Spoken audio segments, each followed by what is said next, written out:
وبه نستعين على أمور الدنيا والدين والصلاة والسلام على أشرف الأنبياء والمرسلين سيدنا ومولانا محمد وعلى آله وصحبه أجمعين أما بعد قالوا سبحانك لا علم لنا إلا ما علمتنا إنك أنت العليم الحكيم رب اشرح لي صدري ويسر لي أمري واحلل عقدة من لساني يفقهوا قولي ربنا افتح بيننا وبين قومنا بالحق وأنت خير الفاتحين آمين آمين يا الله يا رب العالمين.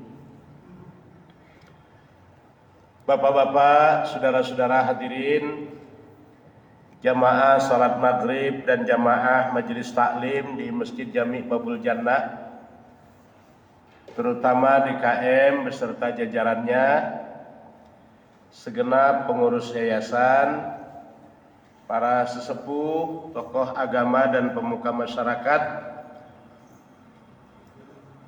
bapak-bapak, saudara-saudara hadirin yang dimuliakan oleh Allah. Mari sebelum kita lanjutkan, kita awali pertemuan ini dengan membaca Ummul Furqan suratul Fatihah. Semoga niat, maksud dan tujuan kita selalu mendapat kemudahan dari Allah Subhanahu wa taala. Rahmat, keberkahan selalu tercurah dari Allah kepada kita, dan terpeliharanya diri kita, keluarga kita, anak-anak kita, cucu, serta orang-orang yang menjadi tanggung jawab dan kewajiban kita agar dapat istiqomah berada di jalan yang diridhai oleh Allah Subhanahu wa taala. Dihindarkan kita dari segala fitnah, bala, musibah, dan dari hal-hal yang tidak kita inginkan. Sementara orang tua, kakek, nenek, sanak famili, handai tolan keluarga yang telah meninggal dunia, semoga mereka mendapat rahmat, maghfirah, kubur mereka dijadikan raudhah min riyadil jannah, dijauhkan dari hufratan min hufarin niran.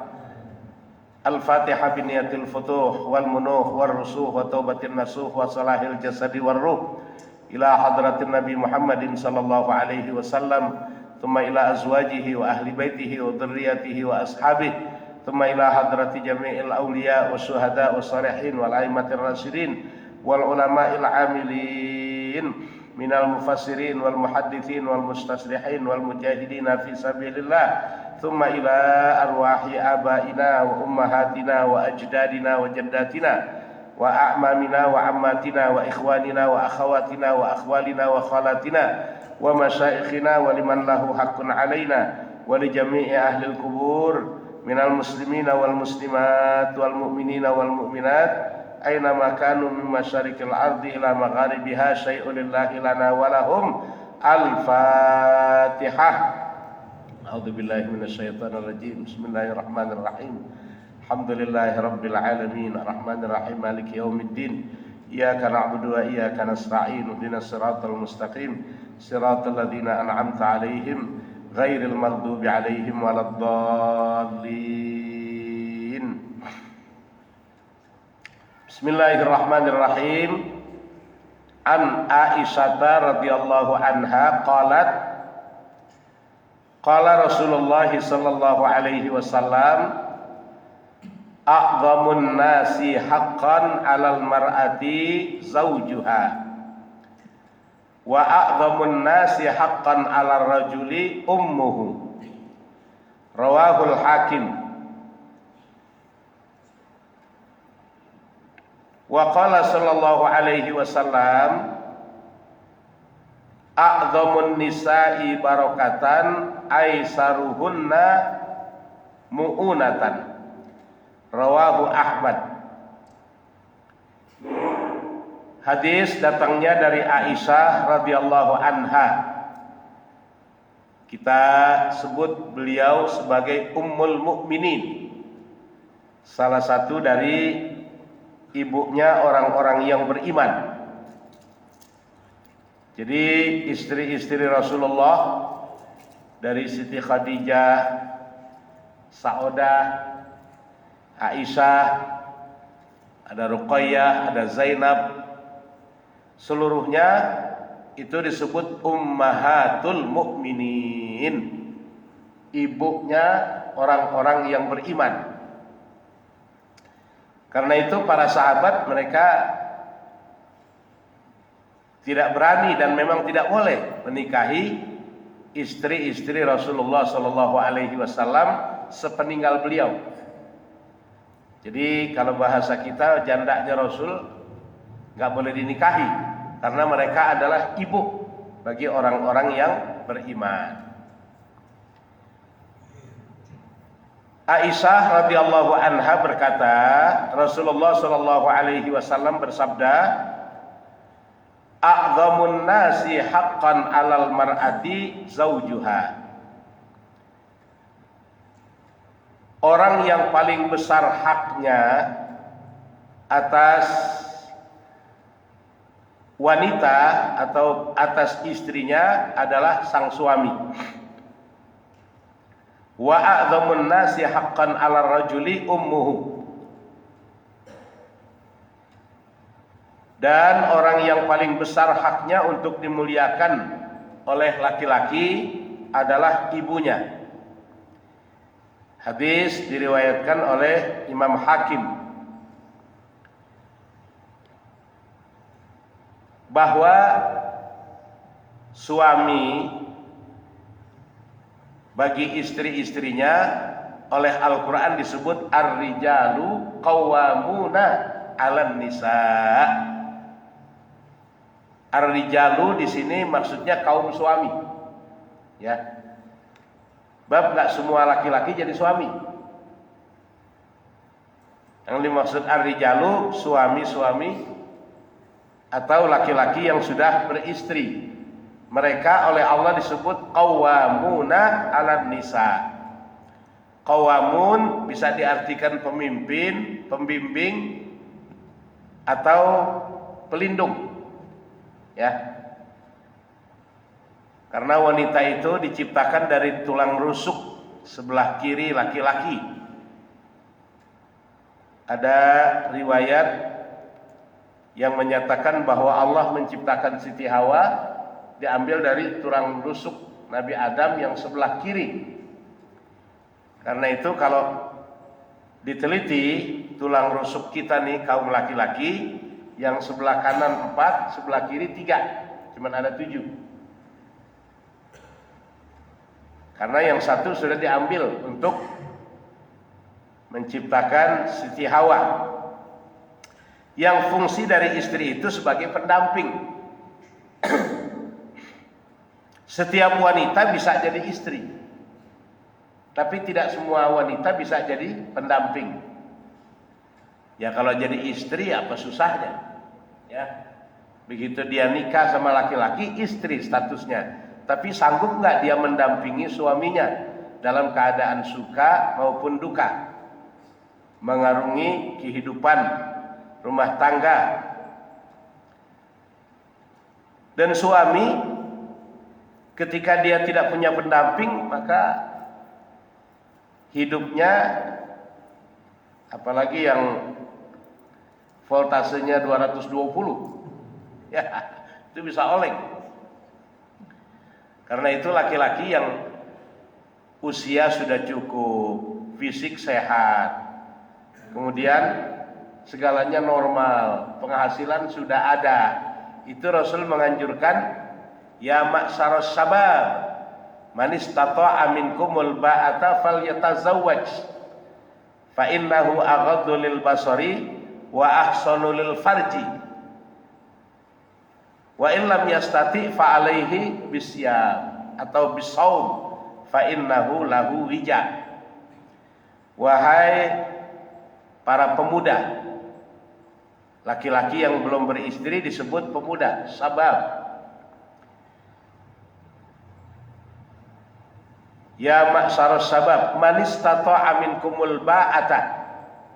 Siapa di antara kalian sudah mampu melakukan ba'at, memberikan nafkah baik lahir maupun batin. Ya kalau memberikan nafkah batin banyak yang mampu. tapi nafkah lahir. Nah ini yang bikin orang jadi berpikir dua kali. Ba'at, nafkah lahir batin. Falyatazawwaj, hendaknya segera dia berkeluarga, menikah. Karena keberkahan dalam kehidupan itu banyak terdapat dalam sebuah mahligai rumah tangga. Ya, pernikahan. Sampai Nabi mengatakan at-tazwiju barokah. Berumah tangga, hidup bersama laki-laki dengan perempuan itu akan mendatangkan keberkahan. Dari pertemuan laki-laki dengan perempuan menjadi sepasang suami istri, Allah Subhanahu wa taala akan titipkan keturunan. Wal auladu rahmah. Lahirnya anak-anak ya disebut aulad, banat ngikut. Itu pernah saya jelaskan, bahasa Arab kalau disebut laki-laki, perempuan ikut di dalamnya. Include bahasa sekarang. Tapi kalau disebut perempuan, laki-laki nggak ikut. Bahkan dalam hadis ini dikatakan wal auladu rahmah. Anak-anak yang lahir, baik laki-laki maupun perempuan dari pernikahan itu adalah merupakan buah kasih sayang, rahmat dari Allah kepada keduanya, bapak ibu, dan kasih sayang kedua orang tua yang dilimpahkan kepada anaknya. Jadi kalau bapak berangkat pagi, pulang sore, kadang pulang malam, banting tulang kerja keras, dia rela. Karena di dalam dirinya Allah tanamkan rasa kasih sayang, baik kepada istri maupun kepada anak-anaknya. Begitu juga ibu, Allah tanamkan rasa kasih sayang untuk anak-anaknya dan untuk suaminya. Kasih sayang ayah, kasih sayang ibu. Nah ini oleh Al-Habib Ali bin Abdurrahman Al-Habsyi digambarkan, begitulah gambaran ulama dengan umaro. Ya. Jadi ulama dan umaro ini harus bekerja sama sebagaimana pasangan suami istri, bapak sama ibu. Ulama digambarkan seperti ibu yang memang dia lebih dominan membangun karakter anak secara mental spiritual. Bab kasih sayang ibu yang ditanamkan dari awal terus akan tersimpan, berkembang, dan akan membuat karakter dari anak itu sendiri. Ya, dalam hadis lain Rasul mengatakan al-ummu madrasatul ula. Ibu adalah pendidik yang utama dan pertama. Jadi anak-anak belum masuk TK, belum masuk PAUD, bahkan belum masuk SD, SMP, SMA, yang pertama kali dia mengenyam pendidikan dari seorang ibu. Bagaimana didikan ibu awalnya, begitulah nanti karakter anak akan terbentuk. Dan lebih jauh lagi Rasul mengatakan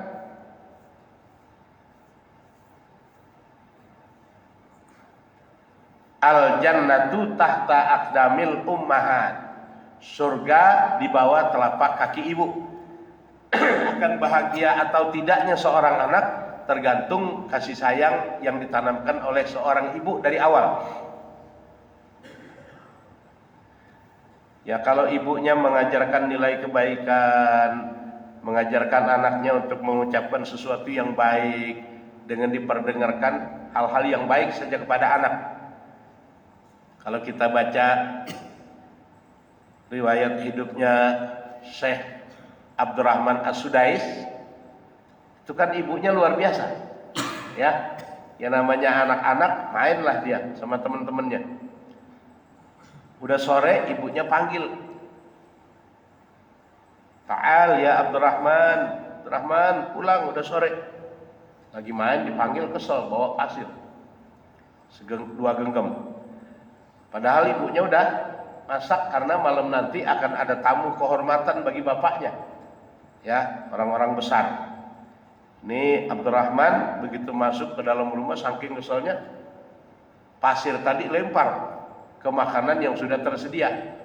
Ya makanan orang-orang Arab ya roti cane mungkin kan, kebuli, ya apsa, gulai kambing, marak, kemasukan pasir. Kalau istri kita mungkin kebun binatang keluar, semua binatang keluar semua. Dasar lu ini, tapi tidak dengan ibu dari Syekh Abdurrahman. Ya, diusap palanya, ya Abdurrahman, engkau begitu santun. Ya, makanya Syekh Abdurrahman As-Sudais orangnya santun benar, sama siapa aja senyum. Ya, sambil didoain, mudah-mudahan kamu nanti jadi imam besar Masjidil Haram. Padahal lagi kesel. Ya, tapi yang keluar doa dan permohonan kepada Allah untuk masa depan anaknya. Akhirnya tumbuh dan berkembang menjadi seorang imam yang besar. Ya, seluruh dunia tahu siapa Syekh Abdurrahman As-Sudais. Itu dari ibu awalnya. Akan surga atau neraka bagi seorang anak itu bagaimana ibu. Jadi surga anak ada di bawah telapak kaki ibu. Nah, surga ibu ada di bapak. Ya. Artinya betapapun istri itu pinter, taruhlah ustazah, hafizah, hafal Quran 30 juz, pintar ngedidik anak, membentuk karakter anak begitu hebat.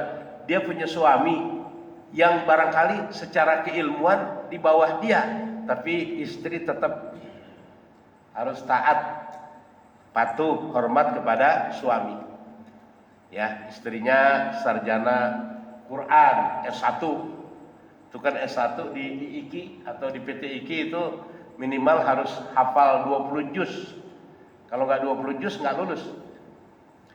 Nah, suaminya cuma tamat SMA atau aliyah. Ojek online lagi suaminya. Waktu sholat berjamaah, istrinya suaranya bagus, hafalan surah panjangnya banyak. Suami cuman kuliah sama kulhu doang. Sholat berjamaah, istri nggak boleh jadi imam. Tetap suami jadi imam. Kalau dalam sholat, istri walaupun pandai nggak boleh jadi imam. Begitulah dalam kehidupan berumah tangga, di mana istri harus tunduk, patuh, taat kepada suami. Jadi kata Nabi Shallallahu Alaihi Wasallam, "A'dhamun nasi haqqan 'alal mar'ati zaujuha." Yang paling besar haknya bagi seorang wanita adalah suaminya. Seandainya boleh makhluk sujud kepada makhluk, kata Rasul, aku akan perintahkan istri sujud kepada suaminya. Ya. Seandainya boleh, ya, tapi kan nggak boleh makhluk tunduk kepada makhluk. Nggak boleh sujud kepada yang selain Allah. Nah, ini yang dijadikan satu acuan nih. Orang-orang yang membangkang, mereka mengatakan, oh kalau begitu iblis benar dong.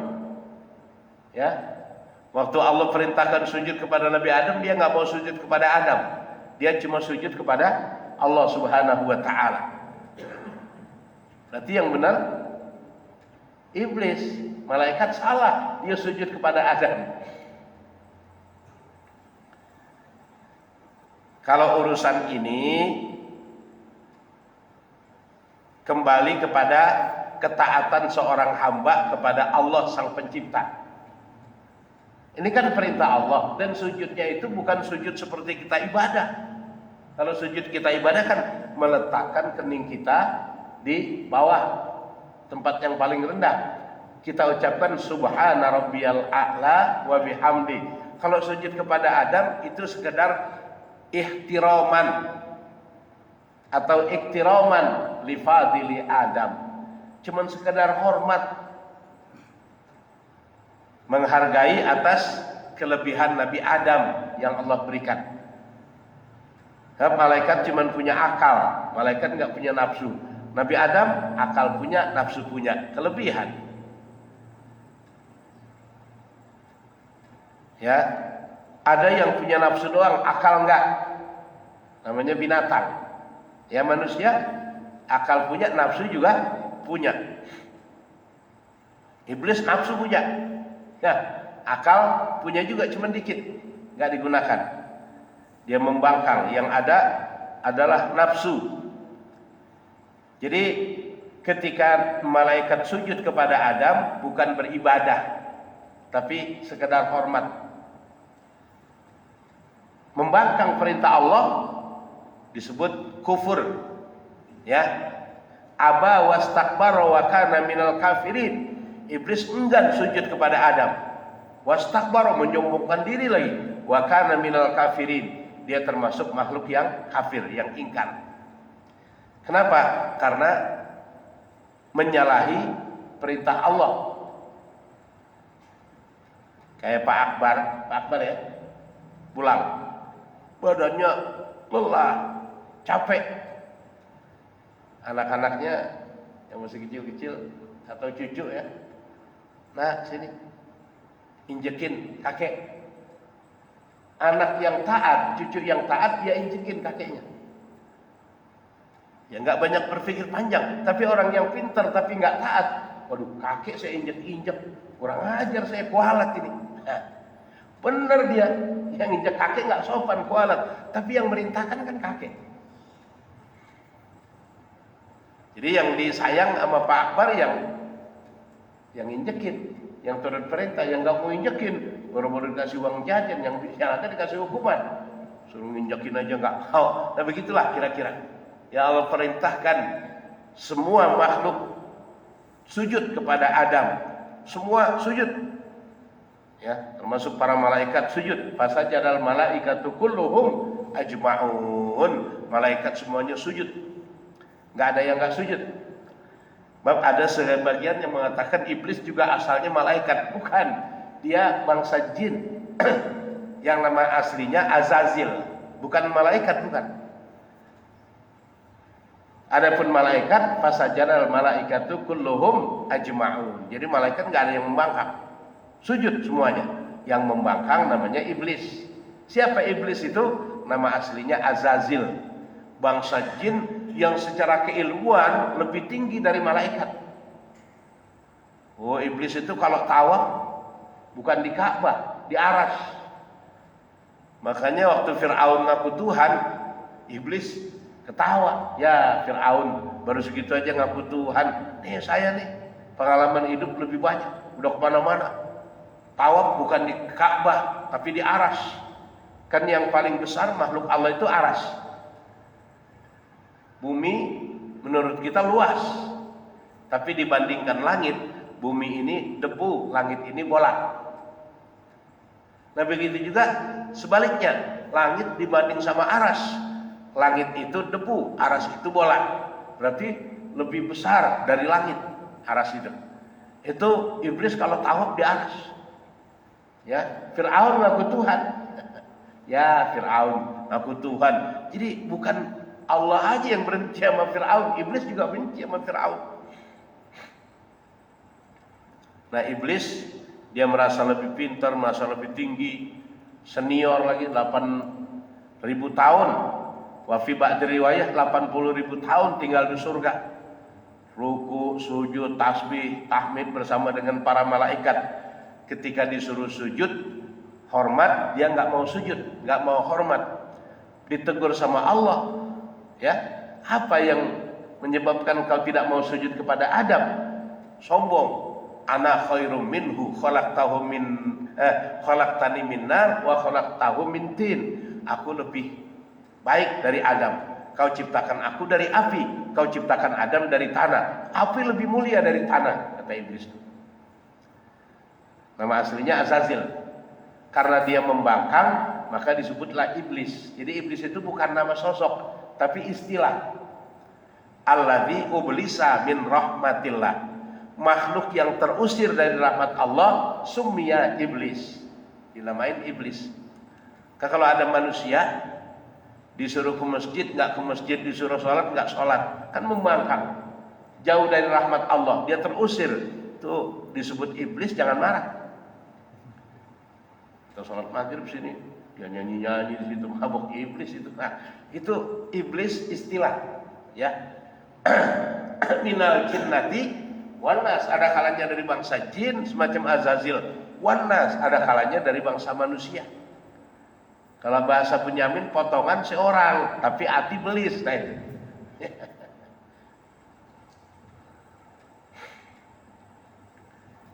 Jadi ini dijadikan satu pegangan nih. Oh, kalau gitu iblis berhak masuk surga.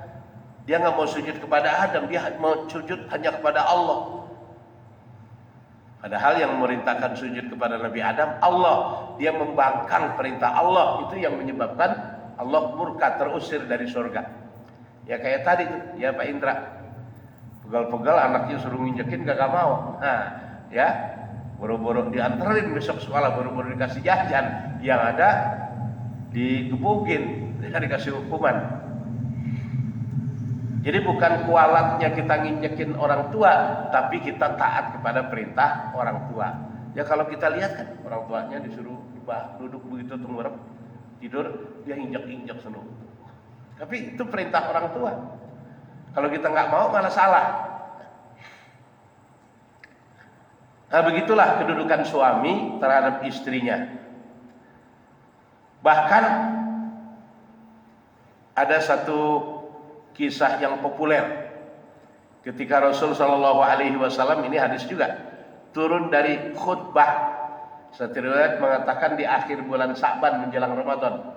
Riwayat lain mengatakan setelah khutbah Idul Fitri beliau turun. Kan mimbar beliau itu ada 3 tingkat.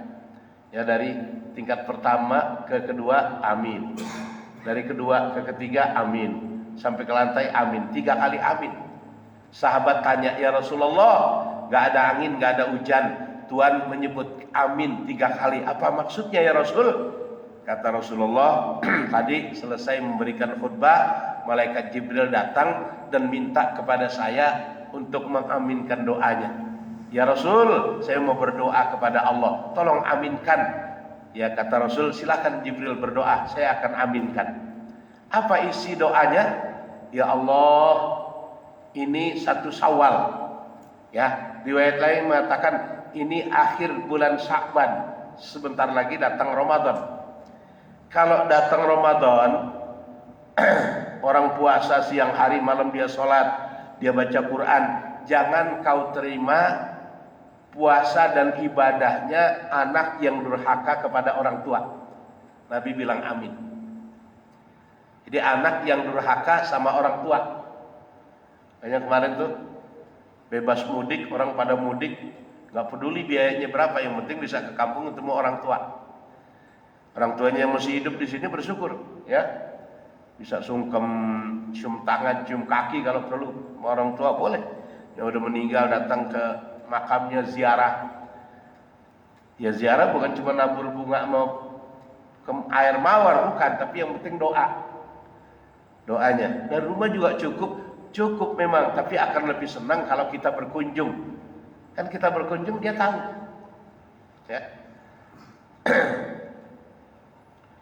Jadi anak yang durhaka sama orang tua, itu puasanya, sholat malamnya, tarawihnya, tadarus Al-Qur'annya nggak diterima oleh Allah. Yang kedua, ya Allah, Ramadan kemarin, kalau 1 Syawal kejadiannya, besok Ramadan, jangan kau terima puasa dan ibadahnya istri yang durhaka kepada suami. Nah, kalimatnya istri yang durhaka kepada suami. Ya, saya lagi bahas hadis ini nih, ada ibu-ibu angkat tangan. Bagaimana Pak Ustadz kalau suami durhaka sama istri? Saya bilang hadisnya nggak ada yang begitu. Ya, yang ada istri durhaka sama suami. Sebab suami nggak ada durhakanya sama istri. Ya, wah suami saya pemabuk, suami saya kejam. Kejaman mana sama Fir'aun? Tapi Asia sabar. Jadi suami nggak ada istilah durhaka sama istri, karena kedudukan suami sebagai pelindung, menaungi istrinya. Ya, kalau istri durhaka itu ibadahnya nggak diterima oleh Allah Subhanahu wa taala. Yang ketiga, jangan kau terima puasa dan ibadahnya tetangga yang jahat sama tetangganya, atau orang muslim tidak mau saling memaafkan kesalahan sesama muslim. Disebut qati'ur rahim, memutuskan silaturahmi. Karena itu kemarin selesai sholat Id, kita salam-salaman ya. Kalau perlu memang pelukan, minta maaf, sebutin kesalahan kita. Ya, kalau berdua doang, kalau rame-rame sih jadi tontonan. Ya. Assalamualaikum, waalaikumsalam, Pak Haji Saifullah, maafin saya pernah begini. Oh jadi ente selama ini ketahuan. Udah kita ngaku. Ya. Dimaafin, alhamdulillah. Nggak dimaafin, kita minta bagaimana caranya biar diberikan maaf. Memberikan maaf itu pahalanya lebih besar daripada meminta maaf. Tapi meminta maaf lebih mulia daripada memberikan maaf. Sebab orang minta maaf itu kan status sosialnya ya hina, tapi lebih mulia. Nah, memberikan maaf lebih besar. Sebab di antara orang yang bertakwa kata Allah wal afina 'anil nas, mereka yang mau memaafkan kesalahan orang lain tanpa syarat. Ya dah saya maafin tapi jangan, nah kalau pakai tapi itu bersyarat. Bahkan ada hadis yang Rasul mengatakan isnani la yanzurullahu ilaihima yaumal qiyamah. Ada dua golongan manusia yang nanti di hari kiamat enggak diopenin sama Allah. Enggak dipandang dengan pandangan rahmat. Di dunia aja kalau kita jauh dari rahmat Allah, hidup serba susah. Ya, apalagi di akhirat nanti. Di mana kita perlu rahmat dan kasih sayang Allah. Allah tidak memandang dua golongan ini nih. Pertama, qati'ur rahimi, orang yang memutuskan tali silaturahmi, enggak dipandang oleh Allah dengan pandangan rahmat. Yang kedua, wajarus su'i, tetangga yang jahat sama tetangganya. Nah, walaupun tetangganya non muslim, kita harus berbuat baik. Tetangganya non muslim ini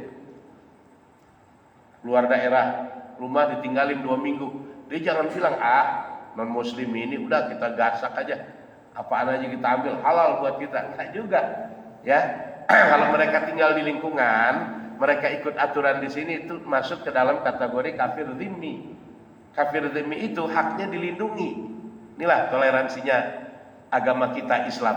Sampai Rasul mengatakan wa man adza dhimmiyan fa ana khasmuhu wa idza kuntu khasmahu khasamtuhu yaumal qiyamah. Siapa yang menyakiti orang-orang kafir non muslim yang tidak pernah membuat keonaran, ya artinya dia ikut jadi warga negara yang baik, menyakiti mereka sama dengan menantang perang kepadaku, kata Rasul. Siapa yang menantang perang kepadaku di dunia akan aku musuhi di akhirat nanti. Tapi kalau kafir kerok boleh, ya. Iya, di rumah bikin kebaktian. Itu namanya bukan kafir zimmi, kafir harbi namanya. Ya, nggak boleh. Rumah buat nyanyi-nyanyi, buat kebaktian, kan rumah tinggal, bukan rumah ibadah. Rumah ibadah masing-masing punya. Kita punya masjid, mereka punya gereja. Ini sebelah kanan muslim, sebelah kiri muslim, depan muslim, dia sendirian situ bikin kebaktian. Ini namanya kafir harbi, ya, kafir kerok bahasa kita. Itu boleh. Kita tegur, kita kasih peringatan. Jadi istri wajib taat kepada suami. Pulang dari Isra Mi'raj, Rasulullah Shallallahu Alaihi Wasallam cerita di hadapan sahabat. Kata beliau, para sahabatku sekalian, aku baru saja pulang dari perjalanan yang begitu hebat dalam Isra Mi'raj. Di sana Allah perlihatkan aku neraka. Dan di neraka itu aku lihat banyak penghuninya kaum wanita. Laki-laki juga nggak sedikit, ya, tapi kata Rasul lebih banyak kaum wanita. Nah, mereka tanya, apa penyebab mereka masuk ke dalam neraka ya Rasul? Apa mereka nggak sholat? Rajinan dia sama suami. Istri kita di rumah kan duha, malam tahajud, baca Quran, ya, malam Jumat yasinan. Kita kadang-kadang males. Barangkali nggak puasa, banyakan dia puasanya sama kita. Pokoknya urusan ibadah kita laki kalah. Hadir majelis taklim kita seminggu sekali, mereka kadang-kadang sehari bisa 3 kali. Pagi ngaji, pulang sebentar, siang ngaji lagi, ntar sore ngaji lagi, pulang malam. Kita seminggu sekali. Tapi kok mereka masuk ke dalam neraka? Apa penyebabnya? Kata Rasul cuma satu, hunna yakfurnal ashir. Mereka tidak pandai berterima kasih kepada suaminya. Jadi yang dilihat cuma kekurangan suami, kelebihannya nggak dilihat. Kadang-kadang ngomong sama temennya, saya 10 tahun rumah tangga begini-begini aja, suami nggak pernah nyenengin saya, padahal mobil ada, motor ada, rumah udah milik sendiri. Apa nggak senang begitu? Wa a'zamun nasi haqqan 'ala rajuli ummuhu. Manusia yang paling besar haknya bagi laki-laki adalah ibunya. Seorang laki-laki walaupun udah punya istri, dia tetap harus taat kepada ibu. Kalau istri begitu dinikahi, kan sama bapaknya, sama keluarganya udah diserahin, ya diserahin. Nah, kita terima, saya terima nikahnya, kawinnya fulanah binti fulan dengan mas kawin tersebut tunai. Tanggung jawab orang tua termasuk bapak kepada anak pindah kepada suami. Nah kalau laki-laki begitu dia punya istri, tetap dia adalah anak dari ibunya, anak dari orang tuanya, maka dia tetap harus lebih mentaati ibunya daripada istrinya. Ya, jadi kadang-kadang begini nih. Bahkan yang bagus suami itu mendidik istrinya. Nah, ini gaji, ya diatur aja dah. Ya, bagi juga ibu kasih tahu. Jadi nggak harus anaknya yang kasih ibunya, tapi mantunya. Itu mertua akan lebih sayang sama mantunya. Ini kadang-kadang suaminya mau ngasih ibunya ngumpet-ngumpet. Ketahuan suaminya habis dicaci maki. Jadi ada suami takut istri begitu tuh. Ngasih orang tuanya aja nggak berani di depan istrinya, nggak berani ketahuan istrinya. Ya padahal betapapun dia sudah punya istri, tetap harus taat kepada ibunya. Lagi ibu juga harus pengertian, ya anak saya sekarang udah punya istri, punya tanggung jawab. Ya jangan gaji 60% ibu, 40% istri, itu salah juga. Ya, kasih ibu sekedar. Ibu juga dikasih sekedar, insya Allah dia doain kita berkah. Ya, kita punya duit 1 juta, ibu kita kasih 100.000 juga girang banget. Insya Allah Dra, gua doain lu Dra biar berkah gini. Padahal istri 900.000, ibu cuma 100.000. Tapi perhatian kita kepada ibu tuh yang membuat ibu selalu ikhlas mendoakan kita anaknya. Dan jauh dari keberkahan rumah tangga apabila suami mengabaikan ibunya tapi memilih memuliakan istrinya. Itu kan cerita Alqamah. Dia seorang ulama, ceramah ke sana kemari, alim. Kalau bahasa Betawinya pentes kalau ceramah tuh. Apa pentes bahasa kita? Ya orator lah dia, tukang ceramah. Waktu mau meninggal dunia, lagi sakaratul maut, nggak bisa ngucapin la ilaha illallah. Sahabat-sahabat bingung nih, Alqamah alim, orang pintar, orang ngerti, tapi nggak bisa ngucapin la ilaha illallah. Waktu itu Rasulullah masih ada. Dilihat oleh Rasul, ditanya, masih ada orang tuanya nggak? Ada ibunya ya Rasulullah. Di mana? Di sana. Samperin. Ya, samperin sama sahabat. Bu, ibu betul ibunya Alqamah? Iya. Rasulullah merintahkan saya untuk jemput ibu karena anak ibu sekarang sedang sakaratul maut, sulit mengucapkan kalimat la ilaha illallah, lidahnya kaku, lidahnya keluh. Kata ibunya, saya nggak mau, saya sakit hati atas perlakuannya, padahal yang nyakitin hatinya istrinya. Bu, ibu mau datang menemui Rasul, apa Rasulullah yang jemput ibu? Ya nggak enak sama Rasulullah, biarlah saya datang ke rumah Alqamah. Temu sama Rasulullah, ditanya, betul ini anak ibu? Iya. Apa kesalahannya dia? Saya sakit hati ya Rasulullah. Dulu saya susui, saya besarkan dia dengan penuh kasih sayang. Setelah besar dia jadi orang berhasil, dia nikah sama wanita, dia lebih memilih memuliakan istrinya daripada saya. Bahkan yang lebih menyakitkan, istrinya memang cantik. Itu saya datang pertama sama istrinya, dibukain pintu tapi cemberut. Kan gak enak. Ya, datang kita masuk cuma dicemberutin, gak enak. Yang kedua saya datang gak dibukain pintu. Yang ketiga saya datang disiramin air. Sakit saya. Yang berbuat itu istrinya. Tapi kan istri bisa begitu karena gak dididik sama suaminya. Akhirnya saya bersumpah untuk tidak memaafkan kesalahan Alqamah. Ibu mau maafin nggak? Enggak ya Rasulullah, saya nggak ridho. Air susu yang diminum, saya nggak ridho. Kasih sayang yang saya berikan, saya nggak ridho. Ya, kan darah daging kita dari air susunya. Ya, jiwa raga kita dari kasih sayangnya. Gitu. Kama kola Roma Irama. Ya, manusia. Kalau memang ibu nggak mau memaafkan, sahabat sekalian cari kayu yang banyak. Cari kayu ditumpukin, bakar. Dibakar kayu, Bu, daripada anak ibu Alqamah dibakar di neraka nanti, lebih baik kami bakar di sini. Ya mudah-mudahan di sana nggak dibakar lagi. Iya ya Rasulullah. Wow, awalnya iya. Ibu rela ya Rasulullah. Saya sakit hati benar.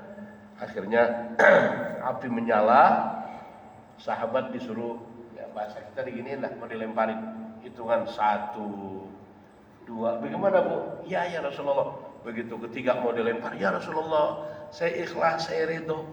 Setiap air susu saya yang diminum, saya ridho. Kasih sayang yang saya berikan, saya ridho. Ya karena ibu sudah ridho, Alqamah diletakkan di tempat tidur dengan fasih dia ucapkan la ilaha illallah Muhammadur Rasulullah.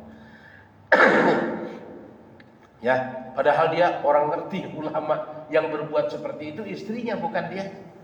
Cuman istri begitu karena tidak dididik oleh suaminya, menyebabkan lidahnya keluh, tidak bisa mengucapkan kalimat la ilaha illallah.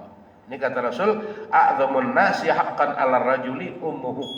Ya, yang haknya paling besar bagi seorang laki-laki walaupun dia sudah beristri adalah ibunya. Dia harus memuliakan ibunya daripada istrinya. Ini saja yang dapat kita sampaikan, mudah-mudahan ada manfaatnya. Wallahu a'lam bissawab wa ilaihil marji'u wal ma'ab. Al-Fatihah. A'udzubillahi minasyaitonir rajim. Bismillahirrahmanirrahim. Alhamdulillahirabbil alamin arrahmanir rahim maliki yaumiddin. Iyyaka na'budu wa iyyaka nasta'in. Ihdinas siratal mustaqim. Siratal ladzina an'amta 'alaihim ghairil maghdubi 'alaihim waladdallin. Allahumma shalli ala sayyidina Muhammadin salatan tunjina biha min jami'il ahwali wal afat wa taqdilana biha jami'al hajat wa tutahhiruna biha min jami'is sayiat wa tarfa'una biha indaka 'ala darajat wa tuballighuna biha aqsal ghayat min jami'il khairat fil hayati wa ba'dal mamat innaka sami'un qaribun mujibu da'awat. Allahumma nawwir qulubana binuri hidayatik kama nawartal arda binuri samsika abadan abadan birahmatika ya arhamar rahimin. Da'wahum fiha subhanakallahumma wa tahiyyatuhum fiha salam wa akhiru da'wana alhamdulillahi rabbil alamin. Wassalamualaikum warahmatullahi wabarakatuh.